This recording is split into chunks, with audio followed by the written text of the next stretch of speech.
RD. आनंद sir साथ आ रहे थे और महिलाओं पे ही चर्चा कर रहे थे।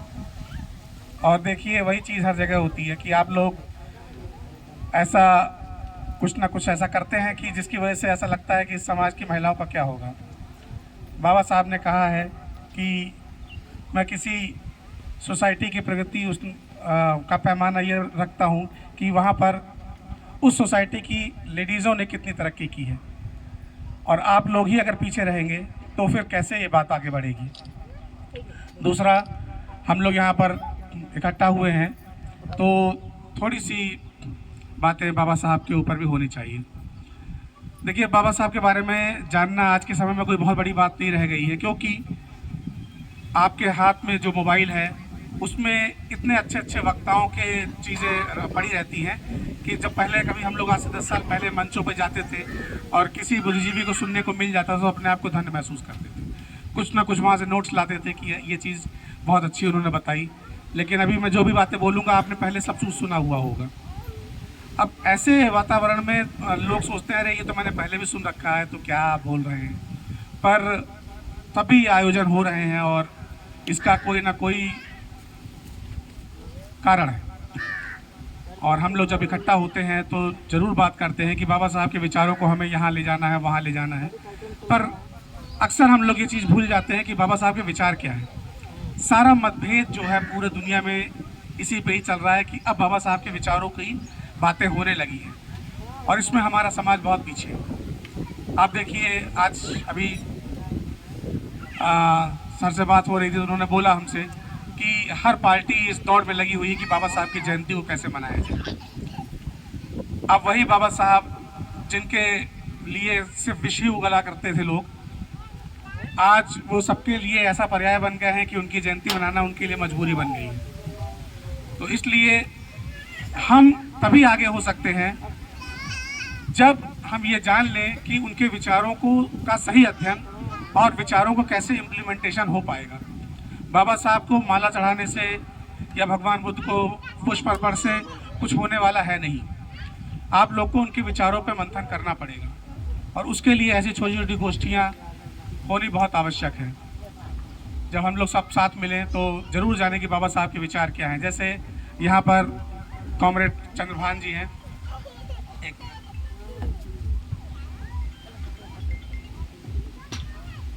अब बाबा साहब मार्क्सवाद को लेकर के उनके क्या विचार हैं, इस पे अलग पूरी डिबेट की जा सकती है। उसके बाद आपने देखा कि अगर आप लोग अपने जो इन विचारधाराओं का सही इस्तेमाल नहीं कर पाएंगे तो तरक्की नहीं कर पाएंगे। तो बाबा साहब का समय क्योंकि हम बहुत ज़्यादा नहीं लेंगे, क्योंकि मुख्यतः आज हम लोग सुनने आर.डी. आनंद सर को आए हैं, लेकिन 3 चीज़ें उन्होंने बोली: एजुकेट, एजिटेट, ऑर्गेनाइज। शिक्षित बनो, फिर है संघर्ष करो और फिर है संगठित रहो। ये एक इसमें भी जो ये वर्ड्स हैं ये तीनों पे भी डिबेट है कई तरह की, पर जो मैं बात बोल रहा हूँ तीनों चीज़ें पहले आप करना शुरू करें। संगठन बहुत आवश्यक हो गया है और संगठन आवश्यक तो हो गया है, लेकिन संगठन भी बहुत तरह के हैं। हर आदमी अपनी बातें अपने संगठन के हिसाब से कहने लगा है। बाबा साहब की जब भी व्याख्या करने के लिए लोग तैयार शुरू होंगे तो उन्होंने किसी भी टॉपिक पे ऐसा नहीं होगा जो उन्होंने छोड़ा, चाहे भारत का विभाजन उनकी पुस्तक हो और चाहे हिंदू धर्म पे उनकी पुस्तक हो, हर टॉपिक को उन्होंने छुआ है। जिसको छूने से आज भी नेता लोग डरते हैं या एक आम आदमी भी डरता है, उन सब पे उन्होंने कुछ ना कुछ बात जरूर रखी है और वो आज के समय में भी उतनी ही प्रासंगिक है जितनी उस समय थी। तो कृपया करके आप लोग उनकी बुक्स को पढ़ें, क्योंकि मंच पे हम बहुत लंबा अगर बोलना शुरू कर देंगे तो 1-2 घंटा इसी में चला जाएगा उसको कंप्लीट करने में। तो वो हाँ नहीं, मैं चाहता हूँ, ये बात सही है, पर आप लोग का ये बहुत प्रेम है कि आप लोग ऐसी बात कर रहे हैं कि हम इसको वो करें। पर बच्चियों, देखिए ऐसा है, आप लोग थोड़ा सा प्रयास करें कि बाबा साहब को पढ़ना शुरू करें। हम आपको जब भी आते हैं तो उनकी एक बुक जरूर सजेस्ट करते हैं, एनिहिलेशन ऑफ कास्ट। इस बुक का नाम आज से 15 साल 10 साल पहले मैं भी नहीं जानता था।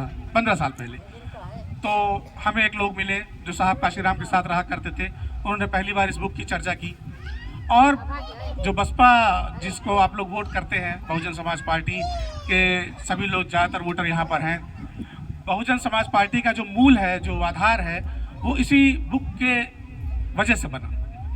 इस बुक को काशीराम ने जब 7 बार पढ़ा, 7 बार, कई लोग 8 बार भी कहते हैं, एक रात में लगातार उन्होंने इस बुक को कई बार पढ़ा था। उसके बाद उन्होंने नौकरी छोड़ने का भी फैसला किया और समाज में काम करना शुरू किया, और उसी समय उनके दिमाग में इतना बड़ा मूवमेंट चलने लगा। अब जब एक पुस्तक इतनी बड़ी क्रांति ला सकती है तो इसका मतलब है उसमें कुछ ना कुछ होगा। मैंने भी उसको 2012 में 2012-13 में मैंने उसको क्योंकि उनके वॉल्यूम्स में है ये, तो मैंने उसको परचेज़ किया और पढ़ा।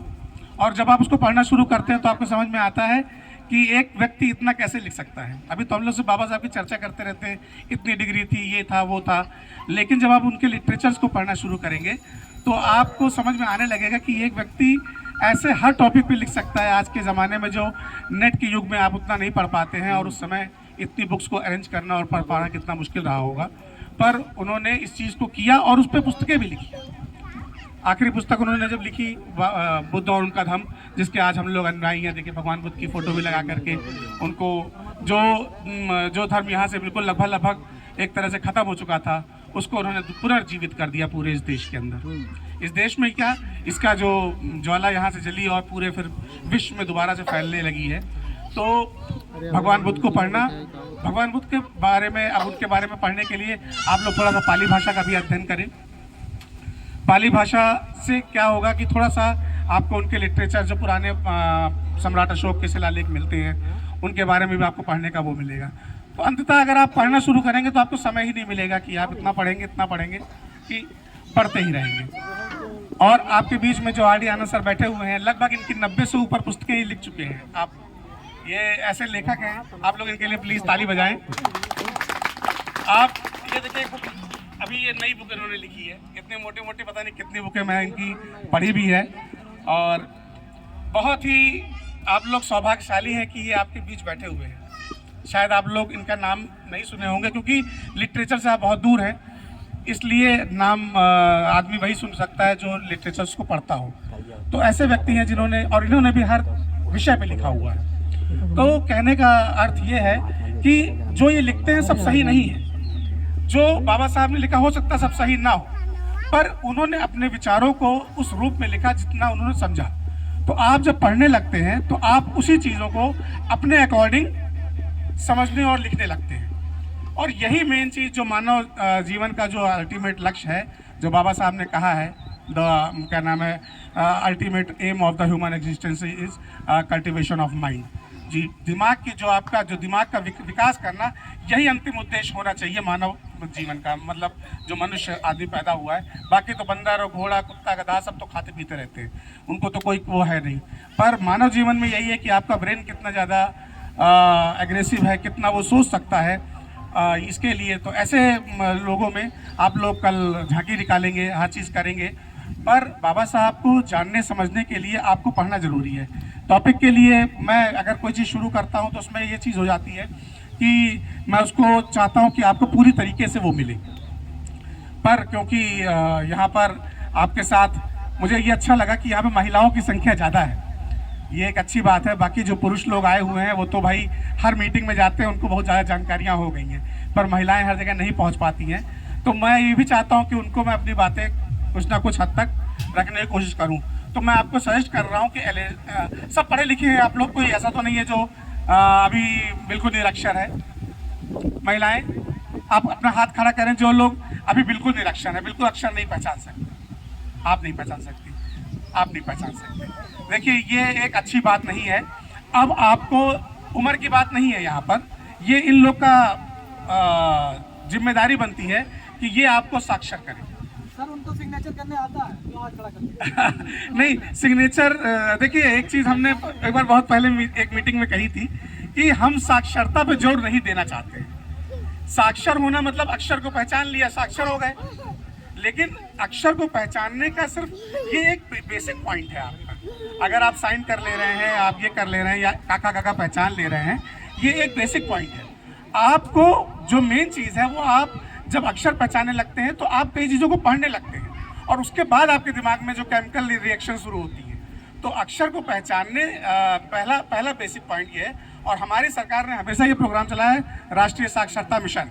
उन्होंने लोगों को साक्षर तो कर दिया, लेकिन वो शिक्षित नहीं कर पाए। और बाबा साहब का जो प्रोग्राम है उसमें सबसे पहला एजुकेट, आप शिक्षित बनिए। तो शिक्षा साक्षरता से अलग है, क्योंकि आप अक्षर पहचानने लगेंगे तो व्हाट्सएप पे, फेसबुक पे कूड़ा कचरा आपके दिमाग में सब वही सब जाएगा, उसमें आप सोच ही नहीं पाएंगे। जो आदमी लिख देगा, जो आदमी समझा देगा, और यही हो रहा है। हमारा समाज आज के समय में पढ़ा लिखा तो है, लेकिन उनके पास ऐसी कूड़ा चीज़ें उड़ेली जाती हैं कि उसी को पढ़ पढ़ करके वो बिल्कुल कूड़ा बना जा रहा है। तो शिक्षा और साक्षरता में अंतर है। और माता जी, आप लोगों से मेरा अनुरोध है कि आप लोग समय निकालें और सबसे पहले थोड़ा थोड़ा पढ़ाई करना शुरू करें। और आप लोग इस बाबा साहब के आज प्रोग्राम में वो आए हैं, तो ये संकल्प लें कि मुझे अगले साल तक इतना वो हो जाना है कि मैं अपने आप कुछ ना कुछ पेपर वगैरह ये थोड़ा थोड़ा पढ़ने लगूँ। और इसकी कोई उम्र नहीं होती है, आप लोग आज भी शुरू कर सकते हैं, आप लोग आज भी शुरू कर सकते हैं। और ये भी मत सोचिए, जब देखिए यहाँ पर सभी लोग उनका जानते हैं अच्छे से, सरदार भगत सिंह का नाम सबने सुना है। बताते हैं कि जब उनको फांसी देने जा रहे थे तो लेनिन को पढ़ रहे थे।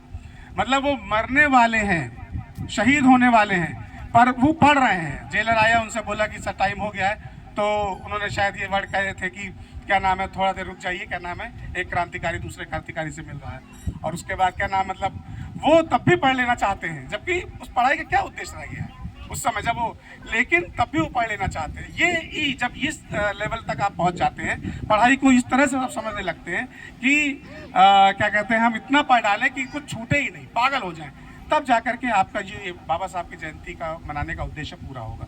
तो आपको पढ़ाई जो है वो अंततः लास्ट तक करना है। ये मत सोचिए पढ़ाई से मुझे नौकरी नहीं मिल रही तो क्या फर्क पड़ रहा है, मुझे नौकरी नहीं मिलेगी, क्या करना है पढ़ाई करके। ये पढ़ाई हम लोग नौकरी के लिए नहीं करते हैं, पढ़ाई हम लोग इसलिए करते हैं कि ये चर्चा ही ऐसी चर्चाएं कर सके, धम्म चर्चाएं कर सके, हम लोग आपस में बातें कर सके। इस समाज को और बेहतर बनाने के लिए हम लोग पढ़ाई करते हैं, है ना। जब ये समाज बेहतर बनेगा तो ये देश बेहतर बनेगा। अब देखिए पूरी दुनिया में लोग इतना वो होने के बाद भी इतने बड़े बड़े युद्ध हो रहे हैं, तो ये बहुत दुखद बात है कि इतना शिक्षा का क्या फ़ायदा कि जब इतना लोगों में वो नहीं है कि वो ना क्लाइमेट चेंज को समझ पा रहे हैं ना कुछ, लेकिन बस अपने ईगो के लिए आपस में एक दूसरे को मार काट रहे हैं। तो हम लोग को वैसा नहीं बनना है। हमारा जो एक अपना सपना है, हमें भारतवर्ष को बिल्कुल एक उस स्थिति पे ले आना है, और यही हमारे महापुरुषों का उद्देश्य था। बाबा साहब ने भी कहा है, we are Indian firstly and lastly, यही है ना, कि हम प्रथमता भी भारतीय और अंततः अंतिम भी भारतीय।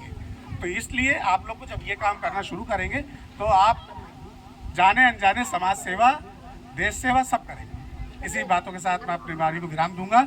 आप लोग को बाबा साहब की आने वाली जयंती की बहुत बहुत शुभकामनाएं। जय भीम, नमो बुद्धाय।